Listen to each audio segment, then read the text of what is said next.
Séquence suivante. Donc, je vous prends un exemple. Je prends une suite de premiers termes 2 et de raison 3. Donc, et là, vous voyez que très rapidement, et ça, je vous invite à faire ce travail-là. Surtout, il est possible qu'en examen l'année prochaine, on ne vous donne pas les formules. Donc, je vais vous montrer comment retrouver la manière de faire. Donc, si je calcule U1, 2 plus 3, ça me fait 5, plus 3, 8, et 3, 11, et 3, pardon, pour U4, 14. D'accord? Donc, ici, ce que je vous propose, c'est de calculer 2 fois S4, une fois avec les termes de manière croissante, et ensuite avec les termes de manière décroissante. Donc, je fais U0, c'est 2, plus 5, plus 8, plus 11, plus 14. Et si je réécris une deuxième fois S4, c'est 14, plus 11, plus 8, plus 5, plus 2.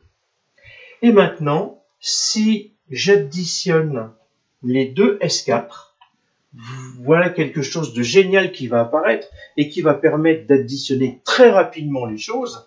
C'est de dire que j'ai 2 S4, j'ai S4 plus S4, ça me fait 2 S4, et à chaque fois j'obtiens 2 plus 4, 16, plus 16, plus 16, plus 16, plus 16. D'accord? Et finalement, je suis avec l'indice 4, et j'ai 5 fois 16. Et 5 fois 16, ça me fait 80.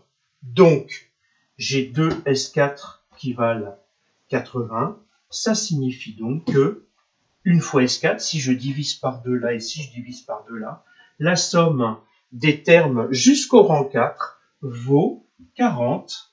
C'est ce que je vous propose de retrouver, donc, avec la formule générale Sn qui vaut n plus 1 facteur de U0 plus UN sur 2. D'accord? J'ai juste le temps. N plus 1, on a dit que c'était 5. Facteur de. Le premier terme, c'est 2. Le dernier, ici, U4. Donc pour la S4, pardon, c'est 14. Et je divise par 2. 16 divisé par 2, donc 5 fois 16 divisé par 2, ça me fait 8. Et S4 vaut bien 40. Et vous voyez que j'obtiens bien les deux mêmes résultats.